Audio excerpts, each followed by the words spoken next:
Gente, o que foi esse episódio de ontem do The Last of Us? O que foi esse segundo episódio da segunda temporada? Eu tô em choque, eu tô sinceramente em choque. E com esses vídeos aqui que eu tô gravando sobre cada episódio da temporada do The Last of Us, eu tava planejando deixar pra gravar o vídeo no dia seguinte ao episódio ir ao ar. Semana passada mesmo, né, no primeiro episódio, eu assisti o episódio, fui dormir, e aí no dia seguinte eu tive o dia ali pra poder digerir melhor o que eu achei, pra então poder gravar o vídeo.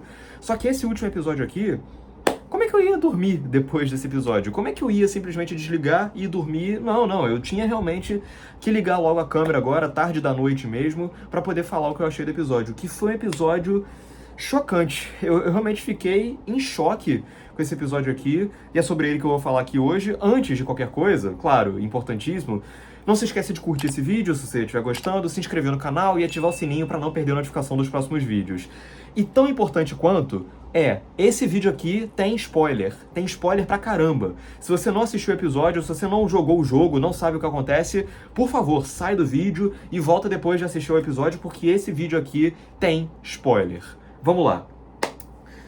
Eu falei lá no meu vídeo sobre a primeira temporada do The Last of Us que o grande problema que eu tive com aquela temporada foi o fato de que ela estava se limitando a apenas copiar e colar plano por plano o jogo, com uma ou outra alteração, mas nada muito significativo. Isso pra mim tornou a coisa meio mecânica. No episódio da semana passada, eu já elogiei muito o fato de que aquele episódio, em vez de só copiar e colar o jogo, o segundo jogo, ele se propôs a realmente botar a cabeça pra funcionar, botar a imaginação pra funcionar, pra tentar explorar nuances novas do jogo, ou então inverter as ordens pra gente poder realmente ser surpreendido, pra aquela obra poder funcionar como uma obra autônoma mesmo. Esse segundo episódio do The Last of Us, ele pra mim é o argumento final de que quando a série se permite sair da sombra do jogo e criar alguma coisa realmente original da própria cabeça dela, é realmente quando ela brilha. E esse episódio aqui é realmente brilhante nesse sentido.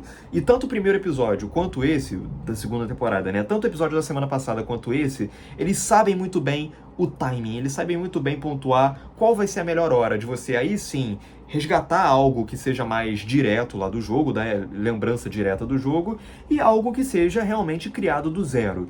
Esse episódio aqui, eu fiquei absolutamente surpreso com ele, porque eu já sabia. O grande fato mais drástico desse episódio, que é, spoiler, a morte do Joel pelas mãos da Abby, eu já sabia disso porque eu já joguei o segundo jogo, então isso não foi uma surpresa pra mim. Só que eu acho que o grande atestado do sucesso desse segundo episódio é o fato de que, mesmo sabendo o que ia acontecer, eu fiquei sem chão, chocado, terminei num silêncio fúnebre, sem saber o que fazer. E a coisa que eu mais... Agora voltando pro início do episódio. Eu achei o episódio todo, em termos de direção, eu achei ele espetacular. E uma coisa que me surpreendeu muito foi como que ele pega aquele início do jogo lá na cidade de Jackson, e ele pega aquela perseguição toda, né, do Joel e da Abby, fugindo de vários zumbis na neve, e que é uma cena que no jogo já era uma cena bem grandiosa, tensa pra caramba, mas ele pega essa cena e elabora ela de um jeito que é digno dos episódios mais épicos de Game of Thrones. É um negócio que é realmente impressionante. Se na semana passada eu tinha comentado que aquela cena da Ellie e da Abby naquela loja de conveniências abandonada, com um zumbi ali perseguindo a Ellie, tinha me parecido uma cena meio burocrática no fazer dela, né? É uma cena como tem aos montes nesses episódios de The Last of Us, não tem nada de muito original, achei até uma cena meio longa demais, monótona em alguns sentidos. Esse episódio aqui tira isso de letra. É um episódio tenso pra caramba, a partir dessas situações de horror. Quando ele vai entrar nessas situações de horror dos zumbis, a última coisa que ele é burocrático. E ele me surpreendeu muito porque ele aproveita essa situação não só para ampliar a escala do conflito e tornar ele muito mais grandioso e também muito mais tenso, por envolver muito mais personagens, como ele basicamente, primeiro, ele destrói a cidade de Jackson, basicamente, né? Que é uma coisa que isso por si só já é impressionante, eu já não esperava isso. E ele também elabora muito esse cenário de pós-apocalipse dos personagens, ao mostrar meio que as engrenagens daquele universo, que é uma coisa que eu gosto muito em obras de ficção científica ou de fantasia, que é quando você percebe os pequenos detalhes que compõem a roda giratória daquele mundo. É o cotidiano daquelas pessoas, né? Para poder citar um exemplo específico desse episódio, eu gosto muito de como que o plano deles para lidar com aquela invasão zumbi envolve eles no alto de uma muralha, tendo que fechar as portas lá embaixo, usando carros para tampar a porta, para dificultar ainda mais a entrada deles. Ao mesmo tempo, os carros são equipados com armas. E uma coisa que eu gostei muito é que lá em cima da muralha entre aspas, né? Eles usam como se fossem não são exatamente umas catapultas, quase umas catapultas mesmo, né? Com aqueles barris que eles tacam nos zumbis. Então, assim, e tudo isso meio que fabricado, não é uma parada fabricada para conter zumbis, é uma coisa que dá pra ver que eles pegaram o que tinha ali à disposição, montaram de uma maneira completamente artesanal, completamente, não vou dizer improvisada, mas assim, lidando com sucata mesmo, com o que tinha à disposição para poder combater aqueles zumbis. Então esse tipo de detalhezinho que mostra o funcionamento daquele mundo, eu acho que isso traz um peso para aquela coisa que, de novo, é um exercício de imaginação que eu acho muito bacana. E eu gosto também de como que esse episódio, ele, assim como o anterior, ele elabora algumas pequenas nuances que eu não vou dizer que eram lacunas do jogo, porque o jogo não precisava se preocupar com isso, mas ele aproveita para trazer detalhes novos. Das conversas com a Ellie, com o pessoal ali de Jackson, o discurso do Tommy, né? Enfim, discursando pra galera ali, como que funciona o planejamento deles entre si, de uma área para outra, enfim, com os walkie-talkies, com a outra monitorando os zumbis ao redor, etc e tal. Então esse tipo de coisa eu acho que é muito eficiente e toda aquela batalha ali é impressionante. Eu acho que, de um ponto de vista imagético, eu acho que ele cria uma coisa muito icônica com aqueles zumbis todos na neve, cara. Porque, assim, ele sai daquela mesmice dos zumbis no galpão abandonado, escuro, e coloca eles num cenário que não só permite que a gente enxergue aqueles zumbis, o trabalho de maquiagem, o trabalho de computação gráfica para poder compor, o trabalho de design mesmo, de concept art daqueles zumbis, como ele também torna a ação toda mais clara, visualmente compreensível, inteligível. O episódio é muito bem coordenado em termos de ação. Eu gosto de como que ele vai escalonando a ação. Vai começando uma personagem sendo perseguida por zumbis, aí entra um outro, aí vai pra... A situação vai escalonando, as coisas meio que vão se empilhando de um jeito que parece meio improvável. E, de novo, como eu joguei o jogo, eu achava que aquela ação ia parar num certo nível, mas ver como eles levaram a ação para um outro nível, pra mim foi uma surpresa gratíssima, assim. E, de novo, eu gosto também que, assim, os efeitos visuais usados para criar alguns zumbis ali, principalmente o bloater, né, que é aquele zumbi grandalhão que dispara larvas e tal, larvas não, enfim, dispara fogo, esporos para tudo quanto é lado, eu achei interessante que, obviamente não é um CGI tão bem acabado quanto das melhores produções do cinema, mas ao mesmo tempo eu gosto de como que o episódio ele usa essa ambientação na neve para poder lidar com os efeitos digitais junto a isso. Então, assim, acaba que até é útil para poder contornar certas artificialidades dos efeitos digitais. Então, assim, a maneira como ele usa aquela ambientação para produzir uma imagética daqueles zumbis, uma imagética icônica daqueles zumbis na neve, traz frescor, ajuda a ampliar a tensão enfim, de novo, até mesmo a própria dinâmica dos zumbis, como que eles vão se empilhando, tipo naquele filme Guerra Mundial Z. Eu não me lembrava disso no jogo, mas assim, eu achei que só o fato de eu ter sentido um respiro, um frescor, pra mim já são muitos pontos pra esse episódio.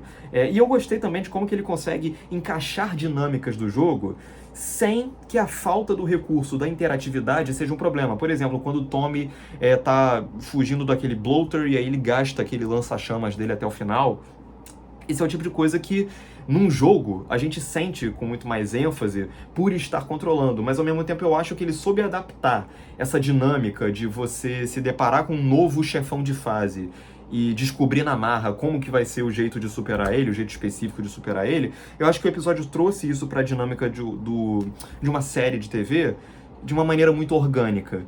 Você não sente falta do recurso da interatividade ali, ao contrário, você fica... Do tanto que a série muda em relação ao jogo, eu até fiquei com medo ali naquela cena que o Tommy fosse morrer, mas não foi o caso.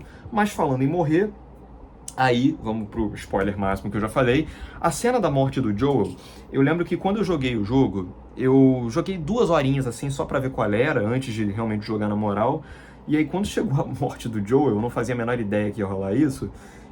Aí, aquele momento que eu decidi, ok, agora é hora de parar, 2 horinhas de jogatina, tá bom por hoje, porque o choque foi imenso. Só que esse episódio, ele conseguiu a proeza de me fazer sentir choque e horror e sair trêmulo do episódio com uma situação que, de novo, eu sabia que ia acontecer, que era a morte do Joel. Só que por que o episódio consegue trazer essa surpresa pra mim mesmo assim? Porque, embora ele não mude o fato, ele consegue inserir pequenos detalhes que trazem um peso próprio pra situação.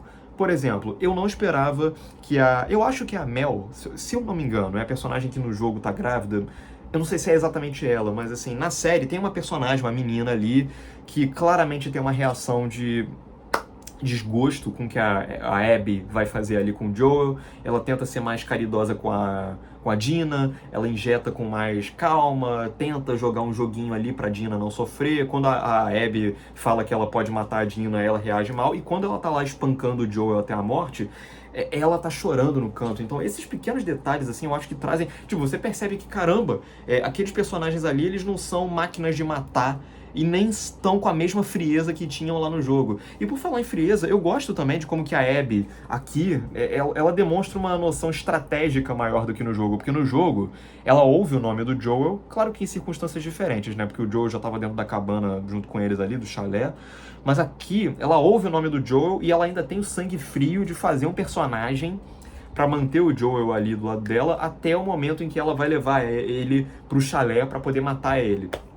E você vê que os personagens têm hesitações e tal, e eu gosto de como que a Abby, toda aquela conversa, ou quase um monólogo, né, que rola entre a Abby e o Joel, eu achei sensacional, porque no jogo é bem mais frio, né, tipo, ela mata o Joel e ela não dá oportunidade pra ele dele saber o que foi aquilo, nem pro jogador, né, no caso, e só lá na frente você vai entender por quê. Aqui, ela tem o sangue frio de falar com o Joel, de falar que ele pelo menos é bonitão, de falar que ele matou o pai dela, e de tentar ouvir ele falando, comprovando que ele é o Joel mesmo, em vez de só sair metendo a bala na cabeça dele.